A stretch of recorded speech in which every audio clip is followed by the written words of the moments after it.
Welcome to the Fitness and Lifestyle Podcast. I'm your host, Danny Kennedy, and I'm here to help you become the very best version of yourself.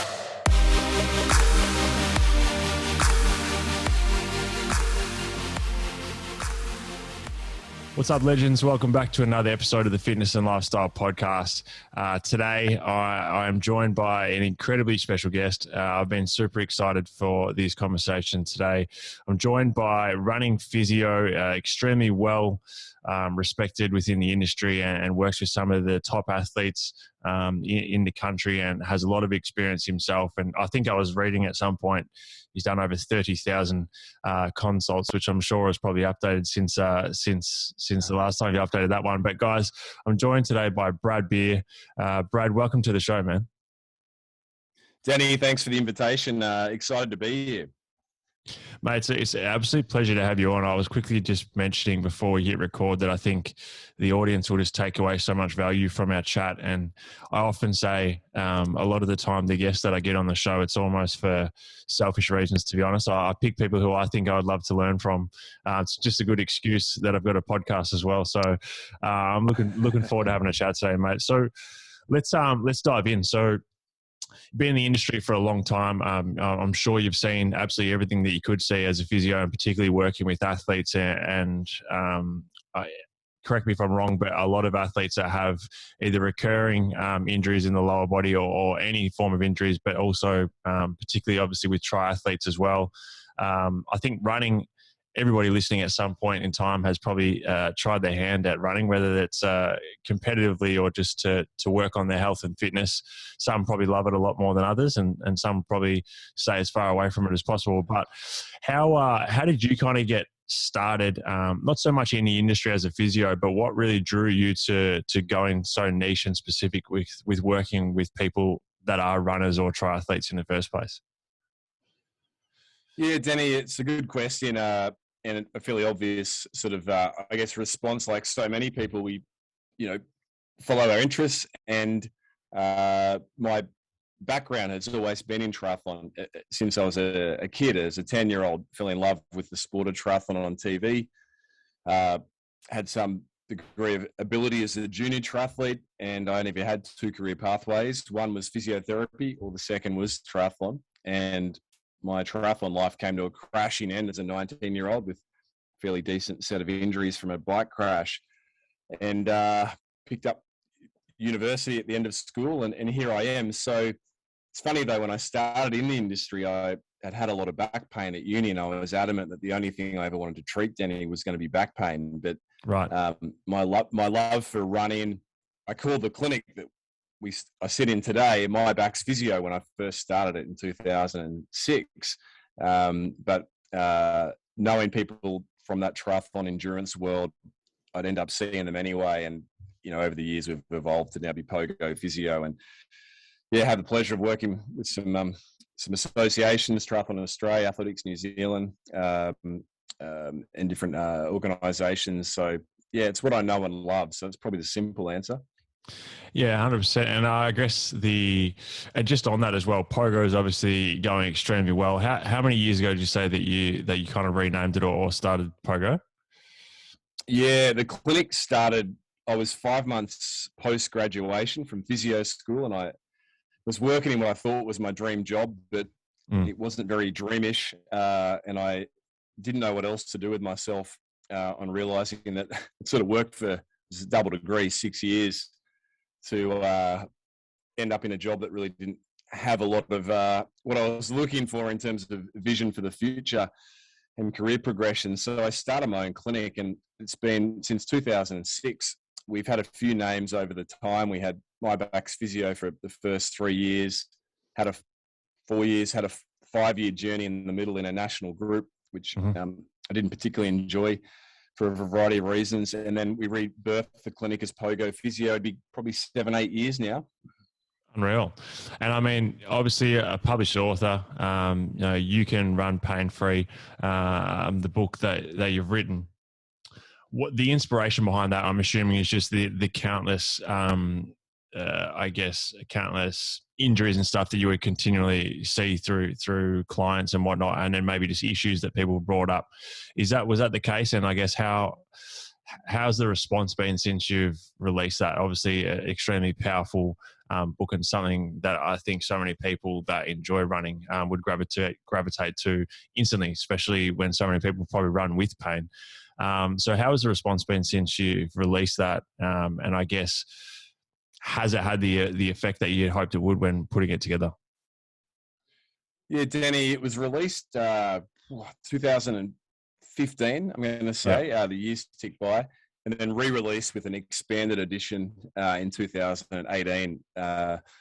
And I'm due for it to put out another book around masters running. And the more I say this publicly, the more I'll be held accountable. So That's chase good. me up That's on good. this one, Danny. Yeah. But mate, You Can Run Pain Free was really just an expression of some clinical observations I'd made over the years as a physiotherapist to that point.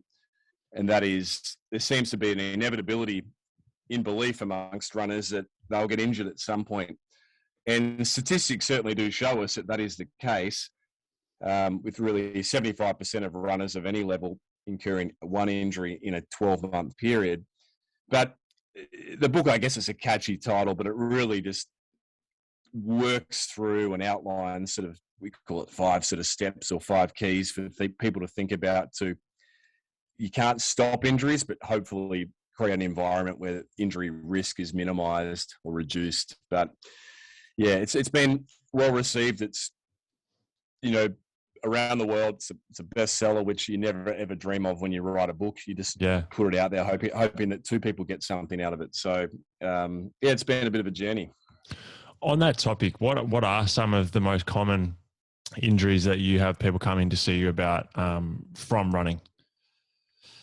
Yeah, Danny, I think many people will relate to these, but shin splints or medial tibial stress syndrome, tibial bone stress, that's very common. Achilles tendon issues, obviously many runners will deal with that one. And then you've got things like kneecap pains, very common, patellofemoral pain, IT band pain, calf strains. They're kind of your big cluster of commonly experienced running-related injuries. I guess without going into too much detail, because we'll obviously have the link to the book in the show notes for anyone who is interested to grab a copy yourself and have a proper read through it. But are you able to run us through, I guess, the 5 core kind of fundamentals of how to be able to run pain-free? Obviously, again, not going into too much detail, but just to give us a bit of an overview. Step 1, Denny, we talk about discovering your running body, which is really just understanding how you're put together. There's a little saying that there's 3 types of people on the planet: flippies, floppies, and stiffies. Right. And it's really got to do with your genetic mobility. So what genes did you get from mum and dad around how much your joints do or don't move? And once you know that, then it can, in general terms, direct you to where you might need to invest some energy. Is it more mobility stuff, or is it more strength and conditioning stuff? So that's what we call step 1. Yep. Step 2, we explore running with what we call great technique, and what matters with biomechanics, what doesn't.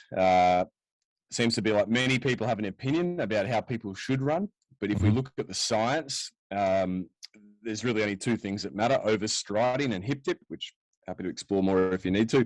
100%. Step 3 was navigating the footwear maze. How do you make sense as a consumer of all the noise around running shoe selections? It's crowded, it's busy. I feel as though that's a big one. Yeah, it's huge. The 4th step we spoke about was the importance of hip control to minimize hip dip. And the 5th was the power of rest, recognizing that the only training we benefit from, whether it's running training or strength and conditioning or whatever, is the training that we're adapting and recovering from. So that were the 5 steps, Danny.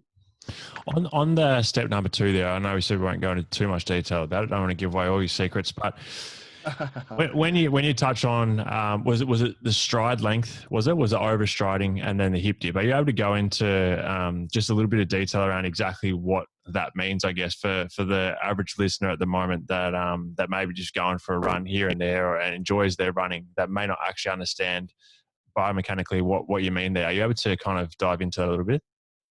Yeah, absolutely.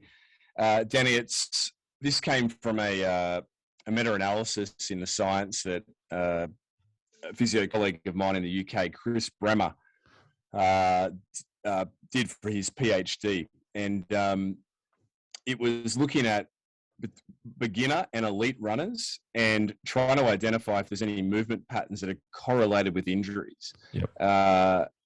And it was a big job for Chris, but the findings were that there were only 2 biomechanical features of running that were correlated with running-related injuries. We've mentioned a few of them already: IT band pain, kneecap pain, Achilles tendinopathy. And those 2 were, as we've mentioned, overstriding and this hip dip. Now, overstriding, very simply, is taking too big steps. And there's a very simple way to assess for this, and that's just to have a look at someone running on a treadmill, and have a look at where their where their shin is relative to their knee at foot strike. So if their shin is out in front, then they're overstriding. If their shin's vertical, we want a vertical tibia at foot impact, then they're in the appropriate place. And so you often see with beginner runners that intuitively and I've been there as a junior athlete, we tend to think that if we stride out, we're going to be better, faster, more efficient runners, but it's actually the opposite. We want quick foot contact on and off the ground, and that's achieved by having a cadence. So a quick cadence. So that's overstriding. Danny? And just to clarify, when you say cadence, that refers to the amount of steps. Is that correct? As in the amount of strides that you're actually doing? Yeah, correct. That's, if we think of spin classes, RPMs, revs per minute, rotation, per minute. It's the same. How many steps per minute? That's the language we use in running biomechanics, SPMs. And when I wrote this book years ago now, but the thinking was at the time that if people can get somewhere near 180 steps per minute or 90 steps single leg per minute, that they'll be in a sort of a range that's consistent with optimal running. The science over time changes, and we know that 180 doesn't suit everyone. So people should not hear this and think they have to, or read the book and think they have to hit 180. Yep. What we do know is if someone is overstriding, so remember that's the shin is not vertical at the point of impact, then if they can increase their cadence by even just a couple of steps per minute, they'll reduce peak loading on the skeletal structures, soft tissue structures, and therefore reduce some injury risk, but also, as a bonus, probably improve their performance as well. And in terms of the overstriding, so you're going for, say someone is heel striking, so they're taking too long of strides. What I guess are the common occurrences of that? I'm assuming things like shin splints, the tightness of the anterior tibialis, like stuff like that. Is that the type of injuries or niggles that people are going to see? Like for someone listening at the moment that does have, say, shin splints or struggles with that shin pain or whatnot, is that probably most likely because of an overstride issue?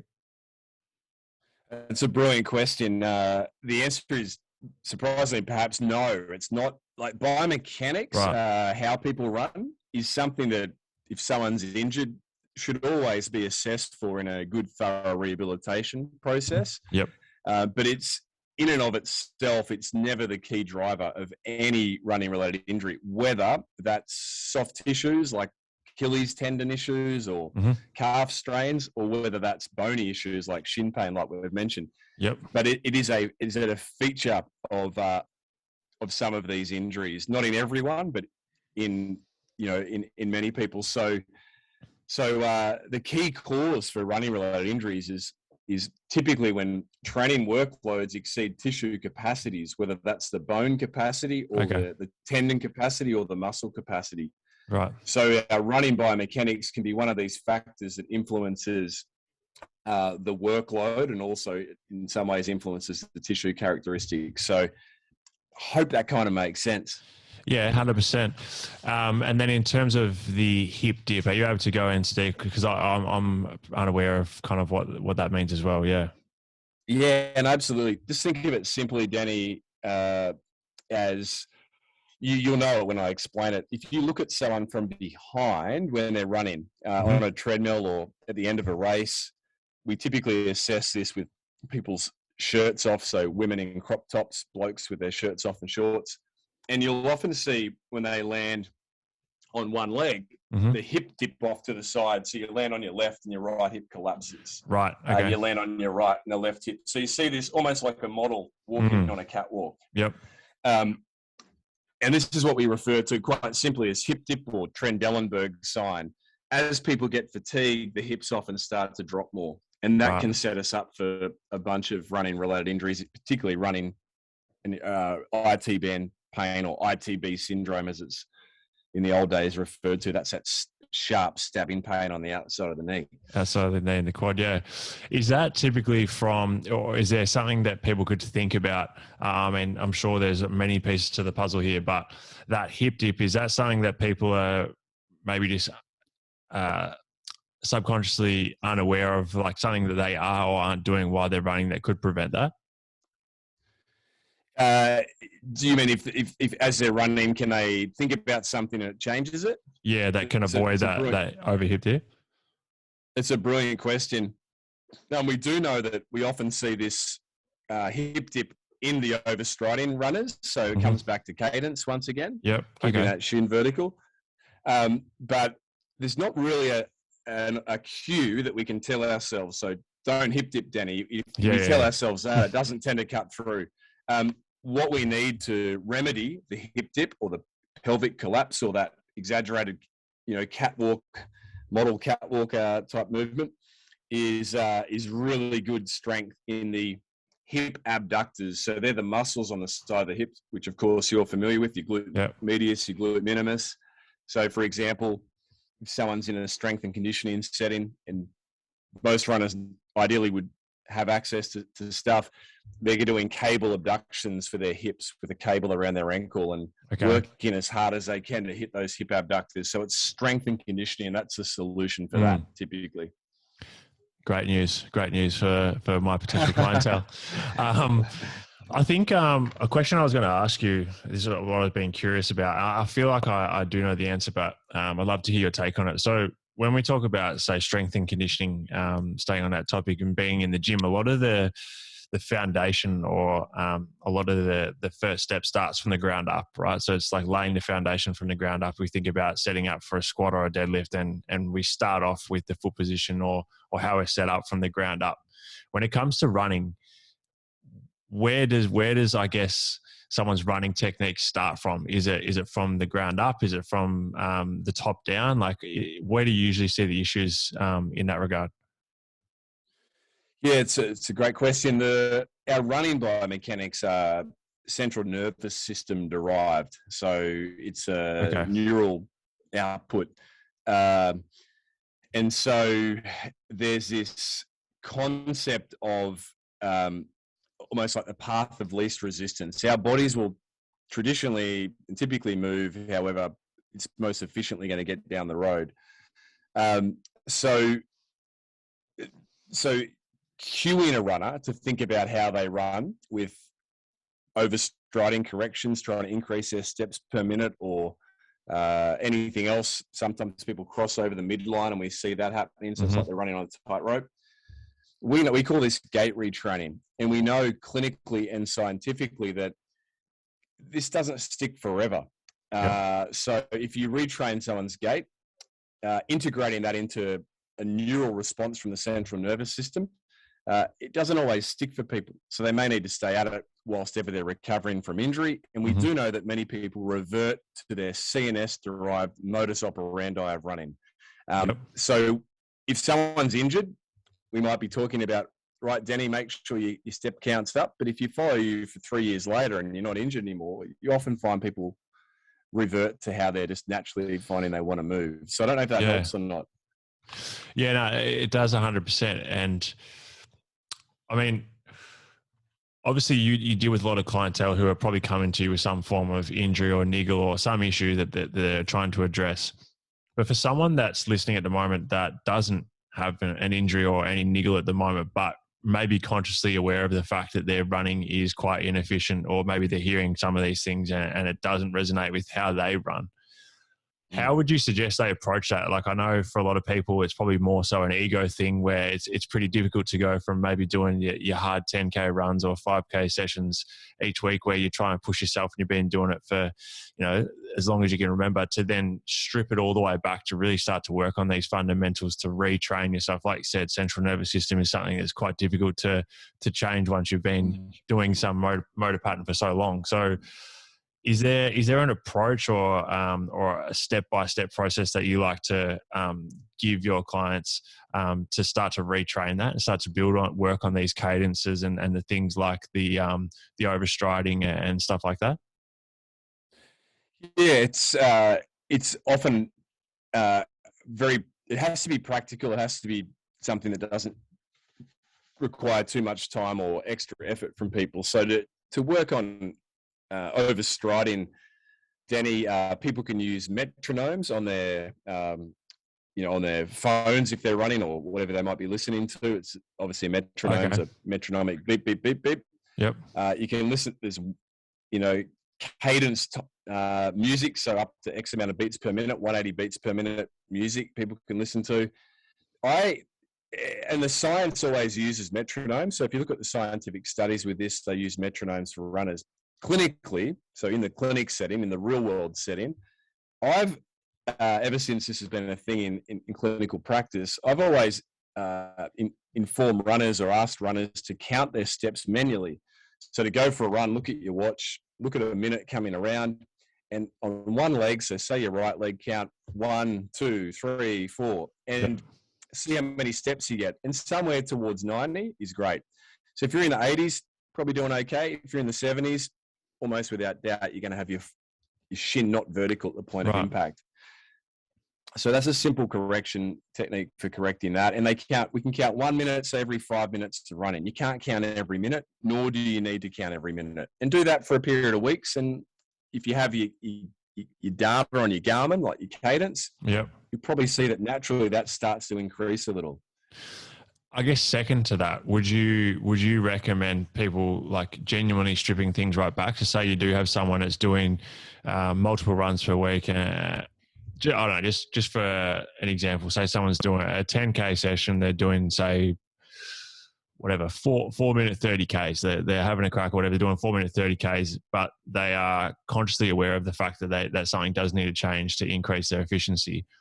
Would you recommend bring it back and dropping the distance back down and bring the pace right down and to retrain? Because I think, going through that myself at one point in time, I found it quite difficult to go from even knowing that I could make my running a lot more efficient to then going back to almost feeling like, oh, fuck, this is way too slow. Or I feel like I'm not really having a crack, even though I knew I kind of had to do it to retrain. Because as soon as I sped up, I went back to old habits. As soon as you sped up, you went back to, this is where it's such an interesting science. So in very simple terms, Danny, we don't intervene unless there's a need. So if you came in, Danny, and I put you on a treadmill and you wanted me to assess you, and nothing in your running history, your chronology is there, that's too significant. There's no running related injuries or anything bothering you at the moment. Unless there was a good reason, we wouldn't intervene. We wouldn't even talk about it, right? Because your body's doing well. It's at that point in time, the workload's not exceeding your tissue capacity, or you'd be injured. And we've got to remember, when we change someone's cadence, forces, demands, loads on the body, they don't just disappear. They shift. So if you increase cadence, you'll shift it, from the knee to, say, further down the chain. So we've got to be very, very careful with these things. And at an elite level, you're already looking at people that are adapted to their best movement patterns. So getting in and making biomechanical changes is a very scary place to be. So I know not everyone's an elite athlete, but that's an example. We don't intervene unless we have to. So no, there's no need to strip it right back and go, right, I'm now going to learn to run 1K again with good technique. No, nice. So in regards to let's say breaking it down into two kind of, I guess, segments. So you've got your areas of strength training, or the muscle groups that probably require the most attention. And then also in terms of mobility, how long should people be spending, or like roughly how much work should people be doing on their mobility, say through the ankles and hips and whatnot, on a weekly basis? And then second part of that question is, what are the areas, just for those listening that may have no idea, what are the areas in the lower body that are, I guess, most important in terms of building strength for the lower body to be able to run efficiently? Like the muscle groups. It's such a great question, and something that I think many people do wonder about. I'll try and simplify things as best as we can, so people hopefully get a few takeaways. So really what we're sort of discussing, I guess, Danny, is mobility versus strength. How do you ration that out? Yeah. Yep. The mobility. Let's talk about mobility first. It gets a lot of airtime, and there's a lot of perceptions that to run you need to have great mobility here. You need to have all this flexibility, if you like. The irony is when you look at the elite performers, the elite marathoners, distance runners, sprinters, they're often some of the, particularly in the distance world, tightest people muscularly. You'll see their hamstring straight leg raise is often not great. I had the pleasure of looking at personally assessing a gentleman, Bernard Lagat, post the Gold Coast Marathon. Bernard Lagat's the second fastest miler and second fastest 1500 meter runner in history. 5 times US Olympian at the age of 40, and he was out for the Gold Coast Marathon. I'll say 2018, might have been 19. And he came in after the marathon for a bit of a look for some kneecap pain he had. And at university, I was taught that we needed 10 centimeters of knee to wall range, even at the Australian Institute of Sport when I went through as a student. This was sort of the shared sentiment that everyone needs to have 10 centimeters of knee to wall, which is a measure of ankle bend. Mm-hmm. And Lagat had 0 centimeters. And I'd long held this suspicion that you don't need 10 centimeters to run well. What you do need is symmetry. So we do want to be symmetrical. So if you're looking at someone's ankle mobility, right, well, Danny, actually the last gentleman I just had in before we jumped in to record is a surfer who had a fairly decent injury 15 years ago on a quad bike. He got his foot caught underneath him and he kept going forwards and has done some decent damage. And his ankle mobility is like 5 to 6 centimeters different. He's a surfer trying to surf at a high level. So that asymmetry is the issue. So when it comes to flexibility or mobility, we look for asymmetries. We do want good hip mobility as runners, but generally, if people can put their efforts into strength and conditioning, that is where they're going to get the biggest bang for their buck, both in effort and time investment.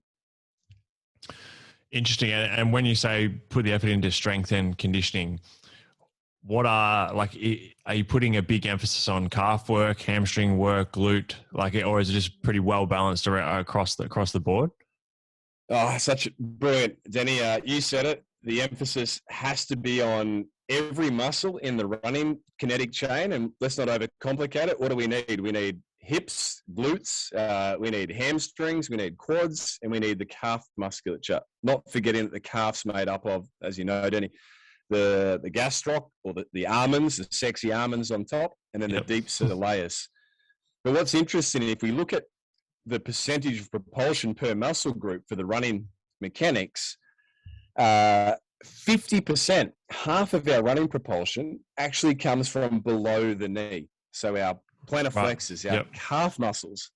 So if we've got runners of any level trying to run at their best or trying to minimize the likelihood of injury, that aren't partaking in some level of below the knee strength and conditioning, whether that's just good old standing calf raises or preferably some seated calf raises as well, then they're leaving speed on the table, and they're not helping themselves. And then obviously we want to work on everything else as well. And we use benchmarks in practice. So we know that based off someone's body weight, what they should be able to do is single leg for each of these exercises to meet the demands of running. That's super interesting. So Something I was thinking about prior to our chat today, because I wanted to bring up the calf stuff. It's funny, it actually really kind of popped into my mind because of our good friend Nick Davidson, who tends to have issues with his calves. I was telling him he's getting old, but in terms of rep ranges and loads, like, is there a preference in terms of putting more emphasis towards a heavier load with a lower rep range, or particularly for like an endurance athlete, should they be sticking more towards kind of what they're going to be doing in their running sessions where it's a lighter load with more endurance and higher rep ranges? Or is it similar to most other muscle groups where you want to keep a good balance between your heavier, higher intensity and lower volume and higher volume and lower loads? Yeah, really insightful question. For runners, so it comes back to, these hands, and if you're listening, you can't see the hands, but just imagine you got your left hand is the amount of running you're doing or your workload, and your right hand is your tissue characteristics, your soft tissue strength.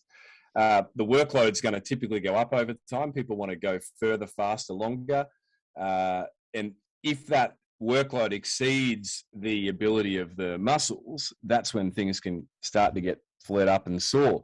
Now, what matters in these muscles is that we've got three things ticked off: A, B, and C. A, good endurance capabilities, because distance running is an endurance game, as you just said, Danny.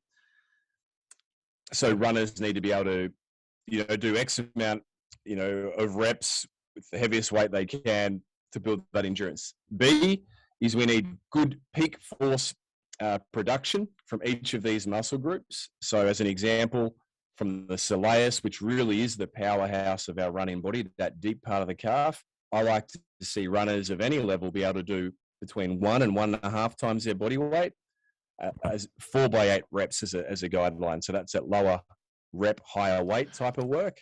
A single leg, are we talking here, or double? Single leg, yeah. Because running is a single leg sport. So we've got to make sure we're working single leg. We can do doubles for endurance. So single standing calf raises, I might say to someone, try and get 4 lots to 15 or 20 at your body weight for single standing. Sorry, for double leg standing. And as an example, and the C, the third characteristic we need from the tissues to meet the demands of running is good reactive strength characteristics. So that's a plyometrics type stuff. So hopping and doing different things like that. Being able to hop on one leg for 30 seconds continuously as an example. You mentioned before about the seated position for the calf raises, like the lower part of the calf there. Do you usually put more of an emphasis on, like if you were working with someone to try and build up their calf strength, is there a certain range that you like to put more work or more time into compared to others, or is it pretty keep it relatively balanced? Range wise, you want people to go through the available range that they have, remembering that some people have stiffer ankles than others, and injury histories, ankle sprains, fractures, etc. So that we're always just trying to get people to get the most out of the range available that they've got. So a cue that I often use is hunting high heels. Hunt high heels. Get after that heel lift. Make every rep count. That's man, shit, making me feel like I need to put a lot more time into my fucking calf work now. Mate, a question that I chucked up on social media the other day that we're going to have a chat, and something that come up quite a lot. And this is something that I get asked by clients a lot as well, is how much of a significant difference is there in running on a treadmill compared to running on a surface, like running outdoors, in terms of the actual biomechanics and the muscles being used, and how is it relative to running outside if you're spending a shitload of time on the treadmill but you're trying to improve your running outdoors? So to answer the second part there, it doesn't matter too much if you are wanting to run outdoors in your local 10K event or half marathon or marathon and you're training on a treadmill. That's fine. We do need to be mindful of changes in our training patterns. So if we're always running outside, wherever we live in the world, and all of a sudden we're inside, COVID lockdowns or whatever on the treadmill, then that change can create different environments where you might start to see an Achilles tendinopathy, for example. So an Achilles issue. So there's I'm trying to remember the science, but circa 25% increase in the Achilles tendon demands on a treadmill compared to running on the road. So Right. we tend to shift our weight. We tend to shift our weight forwards when we run on the treadmill, and increase demands at the hip extensors, the glutes as well. So the glute max, I should say. So there are a few differences. Sorry to cut you off there. I've always heard, or not always, I've heard a few times early on that when running on a treadmill to simulate running on an outdoor surface or a track or whatever, like wherever you run, yep. Is it just a myth that you should bring the treadmill up to a 1 or 2% incline to make it similar, or is that am I just made that up, or have I heard some absolute garbage there? No, that's not garbage. That's got to do with wind resistance. So if you run indoors, you don't have any. So if you're running stationary, that is. That's got to do with meeting there's a whole science on this, and it's not my area of expertise, but it's biomechanical engineering analysis where it's sort of infiltrated through to common day knowledge that, put it to 1%. So there is some merit in that, but it's about wind resistance. Right. Okay. Beauty. I spend a fair bit of time with my clients before we do strength and conditioning, and even with any of my online clients, I always try and provide some form of, dynamic warm up, which would usually include some short amount of time doing some mobility, a bit of activation work.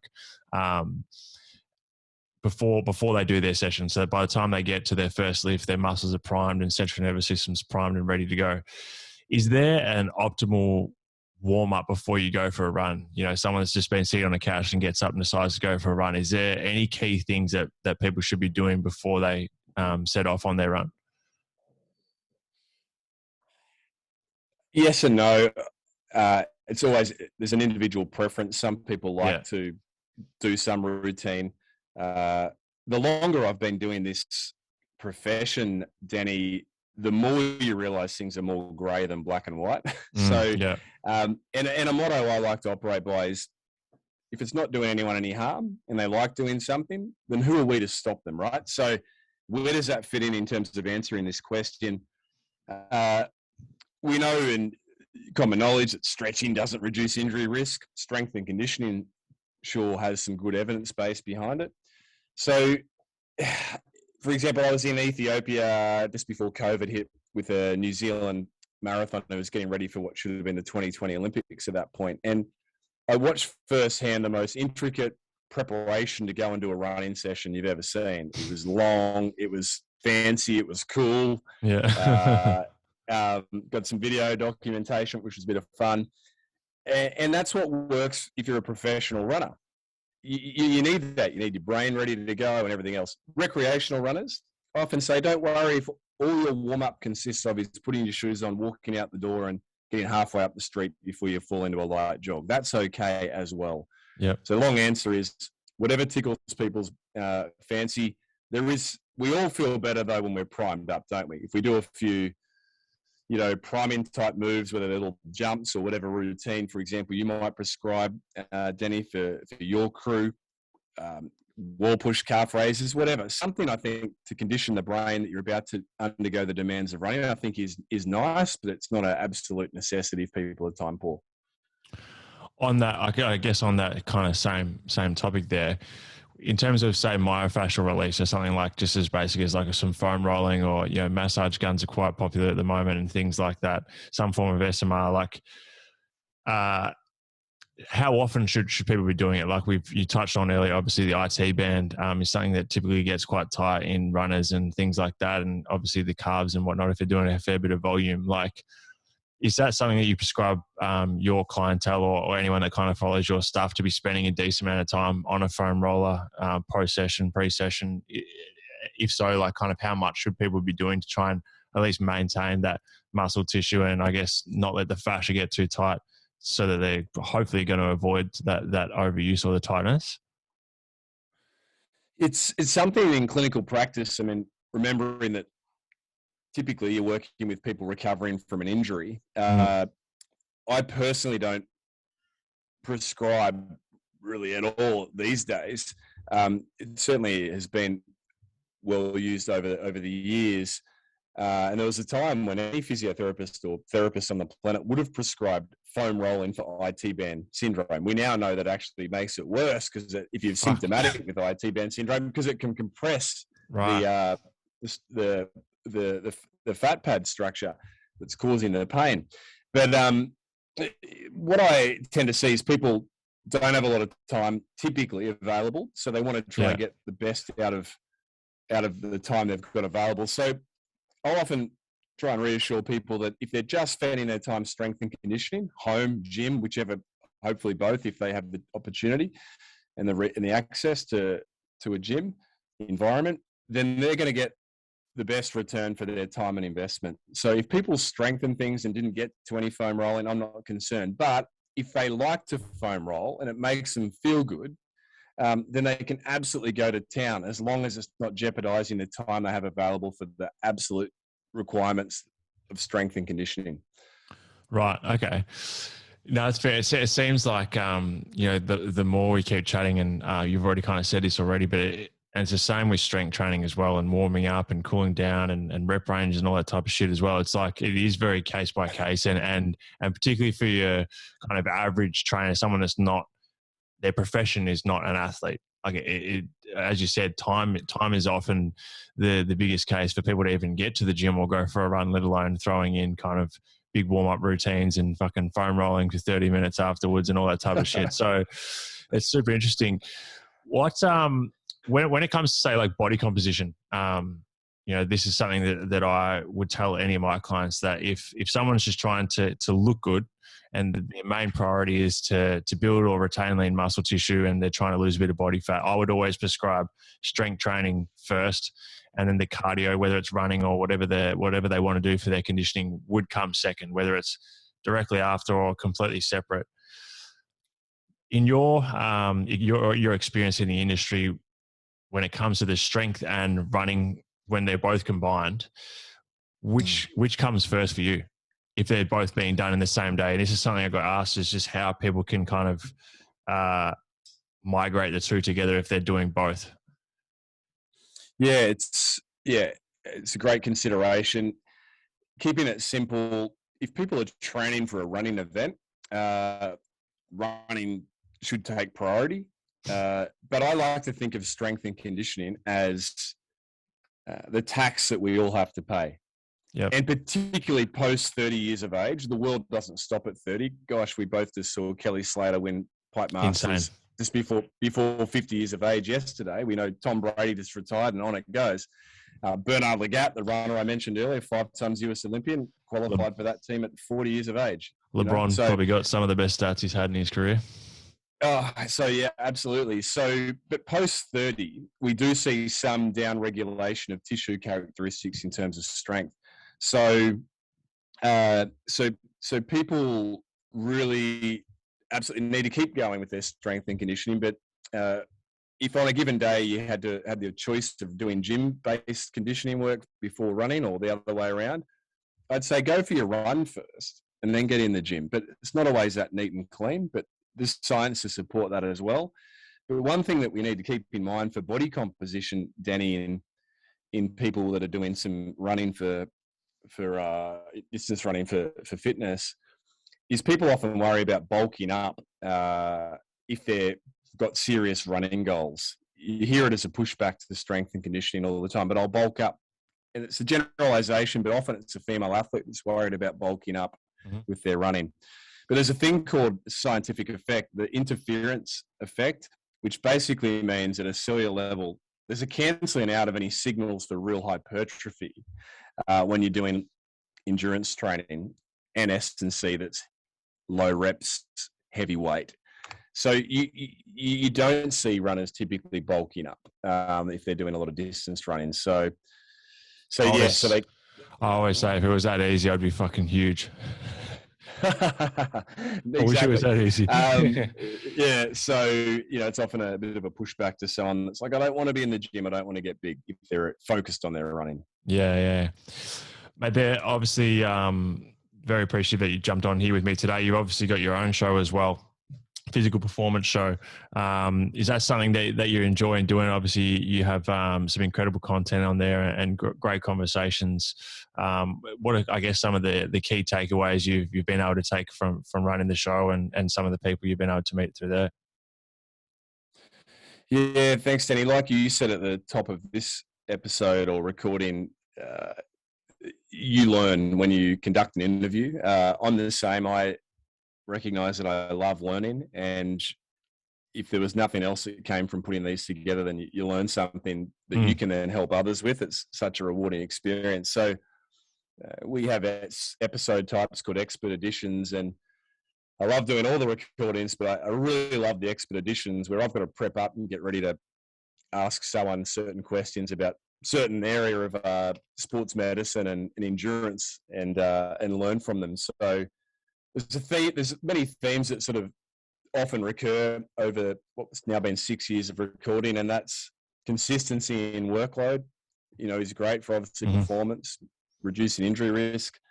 And the other really topical thing, and I guess you mentioned it with body composition, is this idea of fueling for the work required. So, I grew up in the 90s as an aspiring triathlete, and the whole thinking was leaner is better. You've got to have emancipated ribs and be lean to get anywhere in this sport. Fortunately, the world's moved on. Science has improved. Awareness in the field's improved. And we now know that if an athlete's under-fueled, it is a handbrake on their performance because their hormones can't adapt to the training. And second to that, there's unfortunately some real legacy health issues, low bone density, fertility concerns, the list goes on. So that's a huge area that we spend a fair bit of time on the physical performance show delving into, particularly with respect to endurance athletes. I love that, mate. That was a really good point to wrap it up on. I mean, I want to be super respectful of your time. I know you're a busy man, so mate, I appreciate your time today. I could sit here and chat with you all day. I'm actually going to be up in Queensland in a few weeks, so I'll have to hit you up and see if you've got any time. We'll catch up. But mate, thanks a lot for your time. I really do appreciate it. Danny, thanks for the invitation and keep up the great work, mate. You're making a difference. Really appreciate it, mate. And for everyone who's tuned in, we really do appreciate it as well. If you take a screenshot of today's episode, post it up on Instagram story, tag myself, tag Brad. We'd love to hear your feedback, and hopefully we can get him back on sometime in the near future. Thanks again, mate. Thanks, Danny.